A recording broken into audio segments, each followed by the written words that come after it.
Hello, everybody, and welcome to the Nut Job.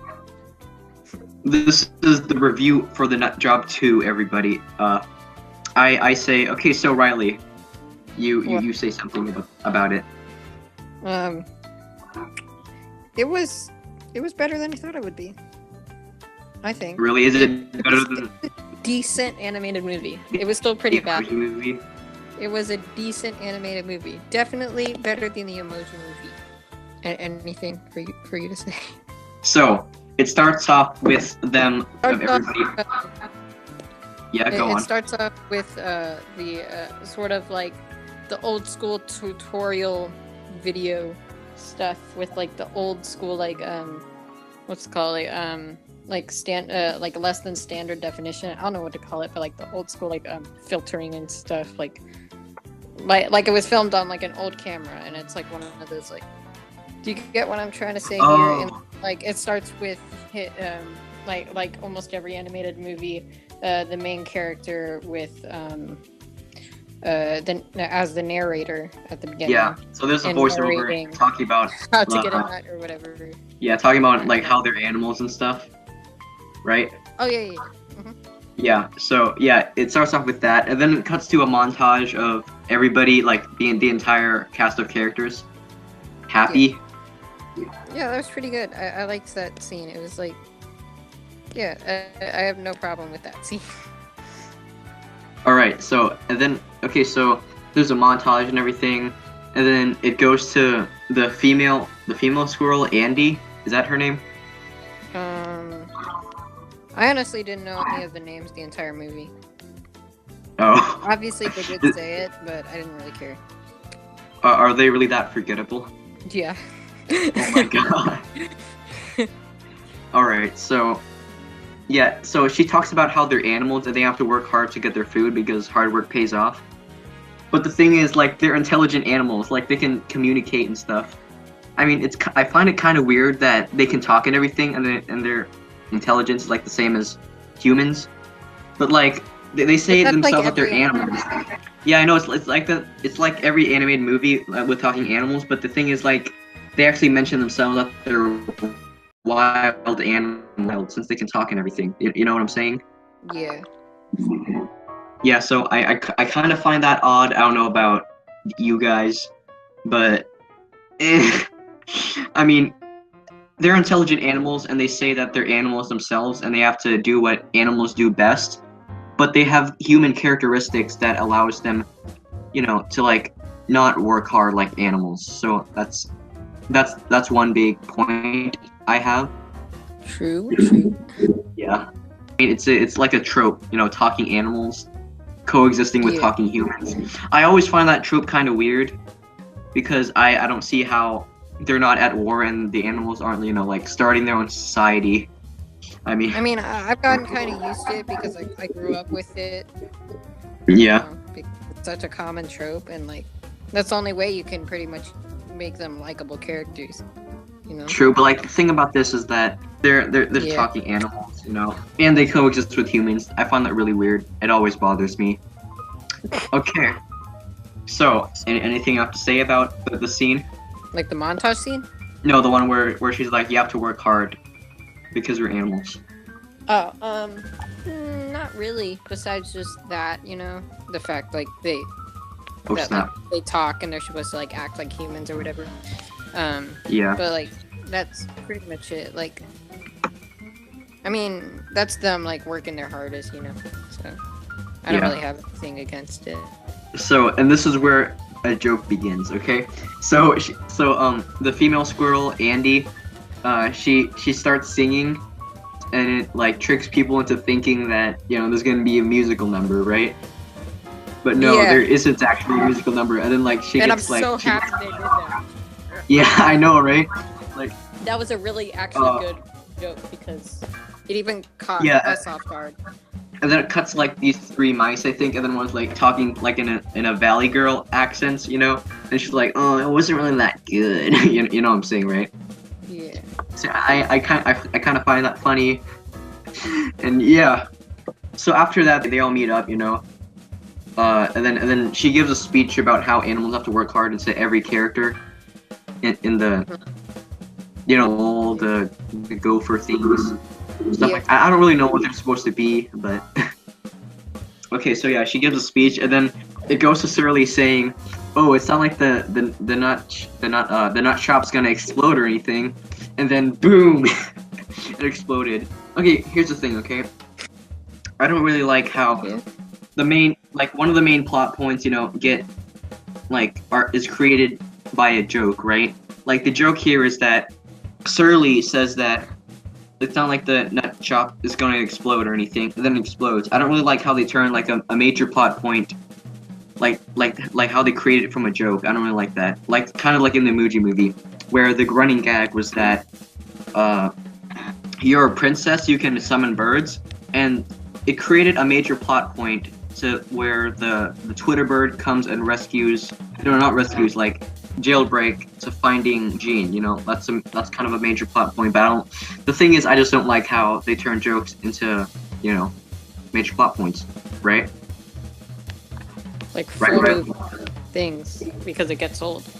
Yeah, I'm just saying that it's kind of lazy to turn a joke into a major plot point. As you know, the rule of threes is comedy. I don't think the theories even. Comedy comes in threes. The joke that they said, like all the time throughout the movie, called they said, "We are all gonna die." It's that one little blue rat or whatever. Yeah. He said it 6 times, right? 6 or 7 so many times. throughout the movie. Yeah 6 or 7 times. It kind of got pretty much. I mean, I get that it's supposed to be running gag. It was good till after 3. So like, the rule of threes. That's a true fact. Like that's a good way of just they should not have done it that many times. Yeah, but here's my opinion. If you want to do a running joke, a running gag, you have to do it right. It works better in like a TV series, with like many episodes. Like for example, in SpongeBob, like the my leg guy. Rev up those fryers, cause I am sure hungry for one. Help! My leg! I mean, this works because it's throughout like multiple episodes, right? It's once in like multiple episodes, but this one is just like 6 times in like one movie. I don't really like that, and the fact that I mean, I guess movies can have running gags, but running gags have to be done right. You know what I'm saying, right? And let's talk about this for a second.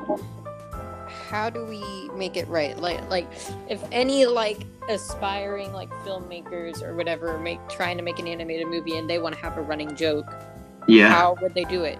How would we tell them to do it? Like if they want to do it right, how would they maybe like instead of doing it 6 or 7 times, maybe just do it like 3 times and that's it. Yeah, because of the rule of 3.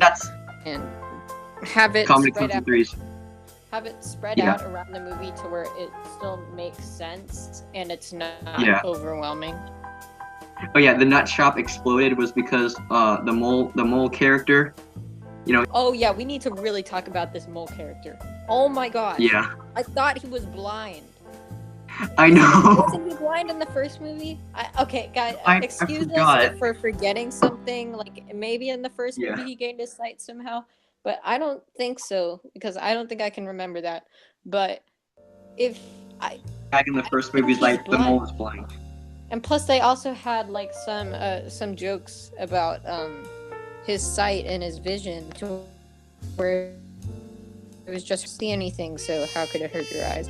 And it was specifically directed towards him. So I honestly don't really know, but I could have sworn he was blind. So we could be wrong about this, but whatever. I don't know. All right, so yeah, that was a pretty major over. So there the are shopping. Also some problems with scripting, like just little jokes that like I feel like just are way too overused, even for like little kids who would be watching this movie. I feel that I can't remember any at the moment, but I just remember there were a few in there that were just like no one's laughing, even the 5-year-olds. Aren't even laughing. Yeah, it just got awkward. Yeah, so I forgot what caused it to explode. What? It was like the boiling thing, like a boiler room thingy. Like he was on top of it. So Surly and Andy get into an argument And he's like, "Oh, so you're happy because the nut shop exploded?" And then she's like, "Yeah." Okay, so it goes to the mayor, right? This fat mayor, okay? Okay, so Oh okay, my so god. Yeah. Okay. Yeah. I think it's incredibly stupid how these humans care so much about the tiniest little squirrels and animals, like doing all this stuff. It's like, I'm not gonna let these things ruin my whatever, because it even happened in the first movie with the guys who owned the nut shop, and they cared so much. It was annoying. yeah.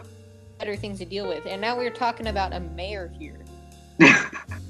It's a mayor. Like, he has way bigger stuff to deal with than a couple of squirrels and a mole. Yeah, the mayor wants to build an amusement park, right? Yeah, And then, okay, here's a joke I really like.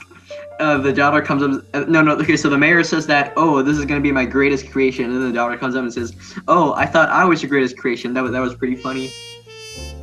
Everybody laughed. That was one of those jokes I like where everyone that. laughed. The Yeah, girl, okay, the so- girl was pretty funny.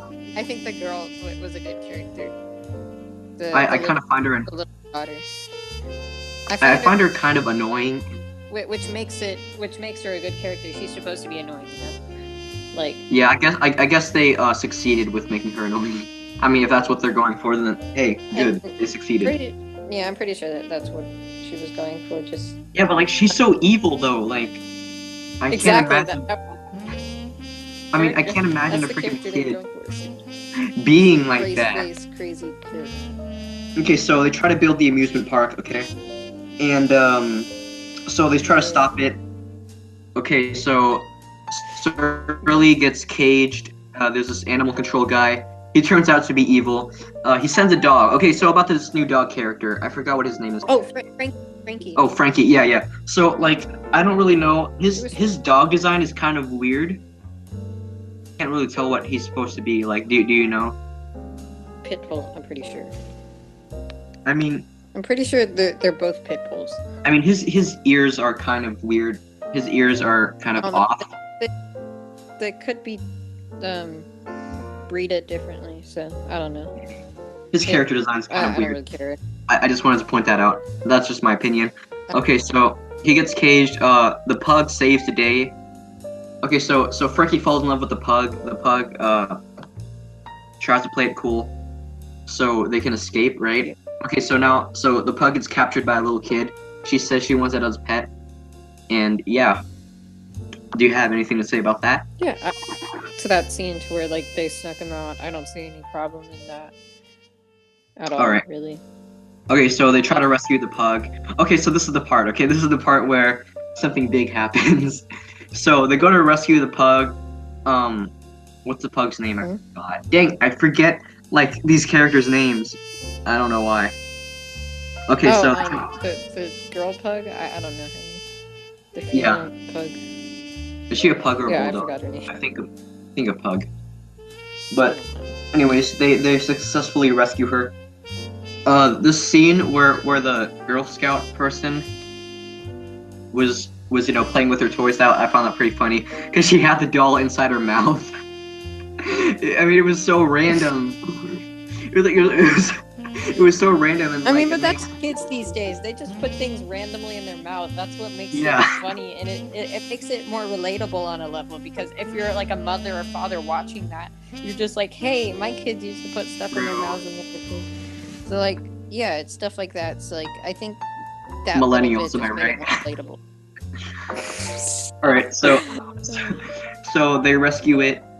So the Buddy, right? The rat that doesn't talk. So they come across. So they come across the father and daughter, the mayor, and then he shoots the ledge. I don't know why the rat was on the ledge in the first place. He could have been anywhere, and he could have escaped successfully. This is so. Yeah. Okay. I hate when. Okay, first of all, the rat had so much time to jump off of the ledge before he fell. He literally just stood there. And I was just like, oh my god. And also, there's no way that a little arrow can crack the stone in a way like that. Cinema sins. And Returning it to Simpsons. also, I doubt with his size that he would have died from that fall. So, Yeah. I mean, rats are good at surviving giant falls. There's a Kurzgesagt video about that. That's good. Okay, continue. yeah, it's like, I mean, yeah, I don't really see any of that. Like, that was a horror. It was literally just.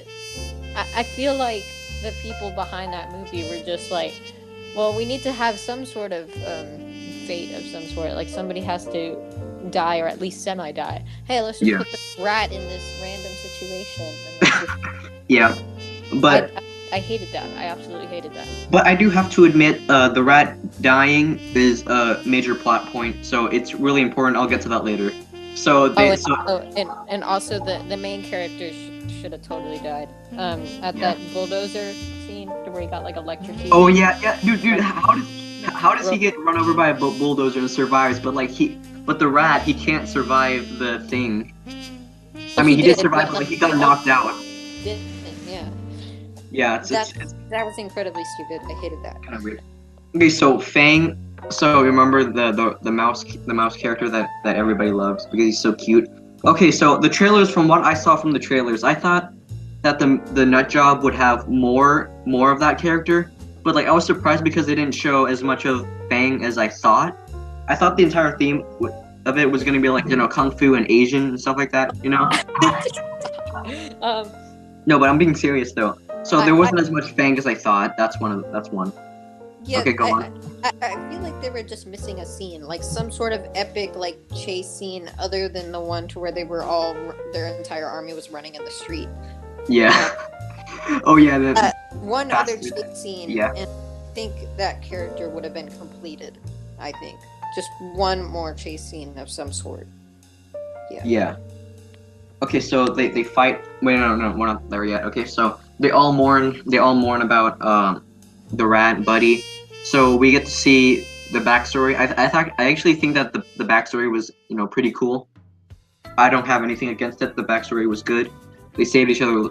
They saved each other's lives. Okay, so here's what happened. The pug licked Buddy, and then he came back.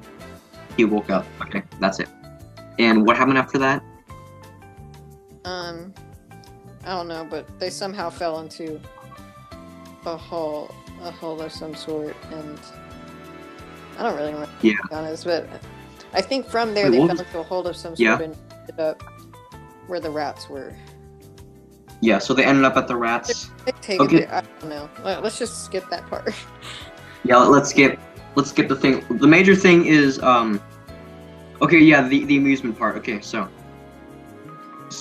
they go to meet up with the mice, and then I don't really. This kind of bothers me because, I mean, Surly convinced the mouse like so easily to team up with him. I mean, it was kind of easy.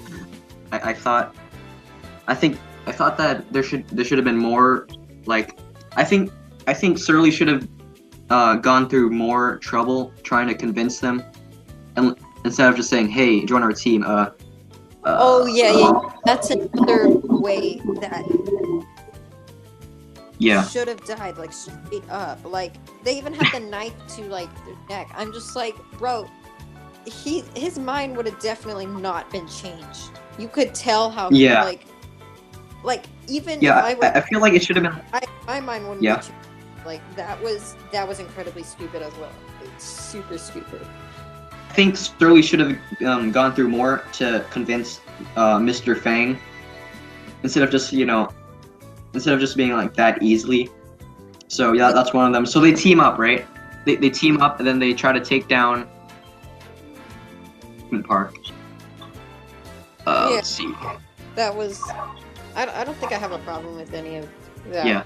Okay, so he gets convinced because his people used to live at a golfing area, and then he got taken down. Now they hate parks forever, and then Surly convinced him, and then so that's where we are now. So he teams up. His army of mice, chase after a car. I mean, okay, this is another CinemaSins thing. Like, how could people? Whoa. No, that never happened. Well, it did, but you got it in the wrong order. When the mice were chasing the car, Yeah. Surly and Buddy were in the car. They were chasing Surly and Buddy. That was before they Oh, convinced them. my Yeah. bad. All right, so where are we now? We're at where they convinced him, and now they're about to take down the park. Oh, okay. Wait, can I just talk about the car thing real fast? Yeah, sure. Go ahead. Okay, so I don't really know. There's another CinemaSins thing where, I mean, okay, the logic, right? How do the people not notice? Like, how are they not freaked out by the army of mice? And another thing is, what's the one where the daughter says, "Faster, Daddy, faster"? Stop. scene? We don't have to talk about that. Yeah, but I mean, it's a funny experience, because Josh kept. Yeah, it was funny for Josh. Yeah. All right. Okay. So they take down the park, right? Okay. So here's the joke. Here's one of the jokes that went way too long. You know, the parking thing, like a roadhog, or whatever it's called. Like, okay, the guys. So the guys in the gas mask, they're like, "Hey, nobody likes a parking. What's it called? Like a parking hoarder."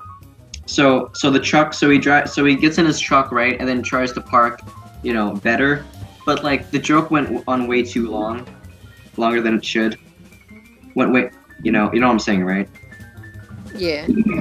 Yeah, I think they could have shortened that down. Yeah, when they were taking down the park. Yeah. They could have shortened that a little bit.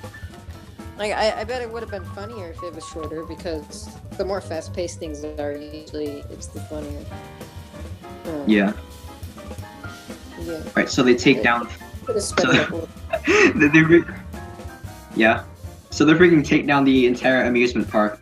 And there's this trope where, what's it called?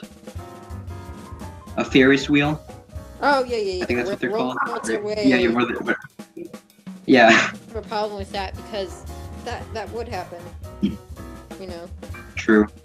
But I'm just gonna point that out. That's one of the tropes. I feel like it could tip over after a couple rolls. So I don't think it should have rolled that far, but yeah, it definitely should have rolled, which it did. Okay. It shouldn't have rolled that far. It should have just tipped over after a while, like one of the bars broke or something. All right, so here's another thing. Okay, so after that thing, the villain escapes in a hot air balloon, and then Surly and the human, the mayor. Yeah, that was. They get into an. What? He could have escaped in a car. Think about it. Yeah, but in a friggin' hot air balloon. That was so They're like, ha.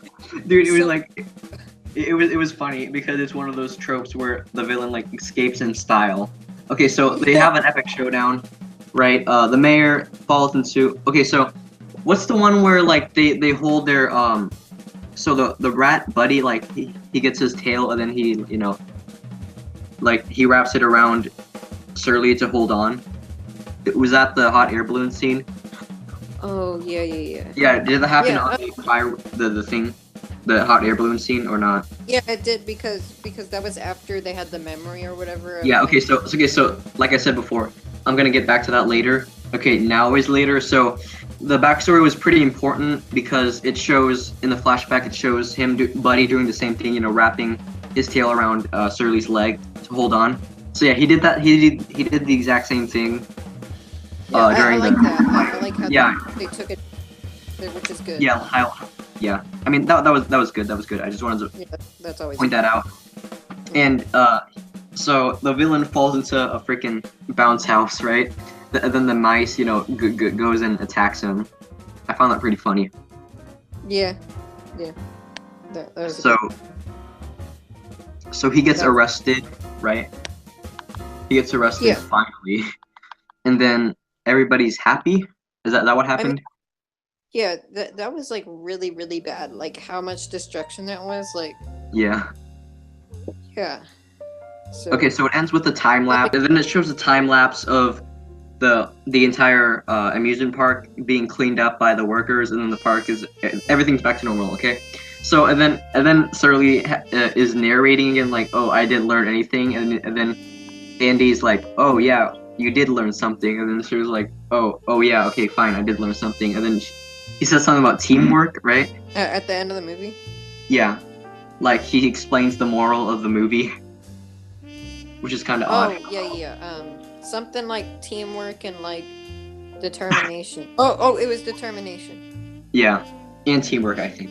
Determination, teamwork, yeah. Yeah. So I don't really know. Is it okay? I'm just gonna get your opinion. Is it a good idea for the main character to explain the moral at the end of the movie, or should the kids, just learn it from that and then like not have like not taught directly, not being told directly like it's the moral. Yeah. Like I definitely think the main character should explain it because, I mean, this is like really young kids who are watching this, and a lot of the time they'll just laugh at the jokes and not really understand the whole moral story. So it's always good to go back and look back at everything that happened and say something that would be relatable and make it memorable to the kids and make them actually learn something, which is always a plus for the parents and the kids. So and I really think that the main character should do that, yes. Or at least a character should do that. well, I have mixed feelings about it. I mean, one is that kids should be taught to, actually, instead of being taught directly, it shouldn't be really cringy, basically. Just don't make it cringy, and I'm okay with it. Yeah. Oh, yeah. I mean, that's a good way to put it.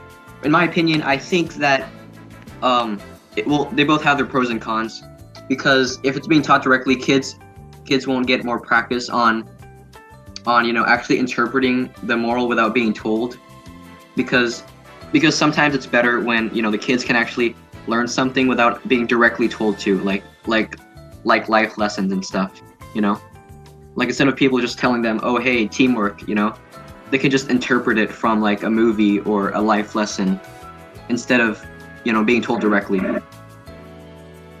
Is that good? I think that would be better during like family movies, but like a live action for like older kids. Yeah. True. Yeah. True. I mean, they both have their pros and cons, I guess. So. Yeah, it depends on the theme in general. Yeah. So that is the end, right? Yeah, that was really messy, but I think I went over everything. Yeah, I think we did pretty good. It was okay. So the lives messed up twice, but you can edit. Yeah, that's fine. Right? No, yeah, I can edit the stuff. Do you think we did good? Yeah, it was good.